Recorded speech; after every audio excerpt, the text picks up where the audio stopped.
Mula kay Kelra, isang Renes, apat, isang normal hit. Napatay kagad yung Ling. Delayed maniac nga yun eh. Triple kill yung na-register pero nakakuha pa siya ng kill bago yung actual na triple kill na yun. At ngayon na nasa Nico. barangay, ang Lord mukhang sa taas ang kanilang magiging focus. Kailangan na mag-back ni Kram at tinitipihan na ni Miko. Nararamdaman na niya. Bentix. Uy, Bentix! Bentix! Uy, nagmamahang-mahang si Bentix sa kunwari, hindi niya nararamdaman pero alam mo talaga na nanunot yung sakit and naaabot pa yung damage dito ni Storm to take the kill. 7.5k goal lead, 10 minutes in. Walang plano yung Omega na pabagalin yung laro dahil plano nilang basagin yung Torres sa may bandang itaas at yung TNC pilit tong dinedepensahan. Nung isang araw pa to si Kelra, men. Parang naaamoy niya kung may tao sa bush. Kaya Kung nga parang eh. nakikita niya, nandito to eh. Babaril-barilin ko nga tong damo. Grabe. Iba ang pinapakita ng The Gold Standard. Ang dami na niyang kayang gawin. Pwede pa yan mag-swap sa sniper para bigla ka na din lang ipo-poke out. At si Nets, Kita. kailangan mag-BMI palayo. Grabe yung face check. Grabe yung instincts, Grabe ka no? naman, Kelra. Oh, napaalis tuloy at alam ng side ng Omega na wala doon si Kekedut of Onyx at kailangan muna nilang umalis. Pero grabe yung instincts. Nagbilang si Kelra, sabi niya, ba't apat lang yung nasa base? Wala naman ang push na tinahanan natin, walang tao. Nandito yan. Nakita mo bigla nag-flex eh, no? Kakaiba. Miko, ginagawa talaga ang Ayun, kanyang oh! mission at si Luis makakasurvive pa ata with a Wow, minus my five. goodness. Makakapag-buy time pero hindi ata enough. Oh!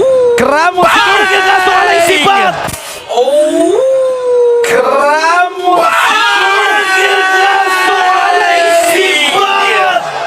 yung sibat ni Kelra. Kahapon pa tumatama lahat ng tutok, mapa-sniper, mapasibat. Lahat saktong-sakto. All the way from mid lane, straight to the bot lane. Ganon kalayo ang tutok ng Filipino Savage. So Blacklist International, if they want to win, this is the opportunity. Go time na talaga. Ito na yung pinakaabang ng Blacklist. Pero Sakto, ngayon, sakto. dito na si Renzo to the rescue. Kaso ka yung Blaze to Sakto. win the rest. Oy! Ang sakit! Oh Nandito my! yung pasok, pero makukuha ang kill of Jemir. A double kill coming from Kelra. Oh Ngayon, my inuubos gosh! siya ng mga miyembro in the triple kill. That's Di it. makakuha ng Lord That's and it. that's it. We have Oh. Omega securing the Lord. Maniac para kay Kelra! Kelra. Let's Kelra! see Savage. Oy! Ito natin sa sniper Sniper! niya. Sniper! Nakatutok lang. Pero ngayon, my God! nakatutok lang. Pero ngayon,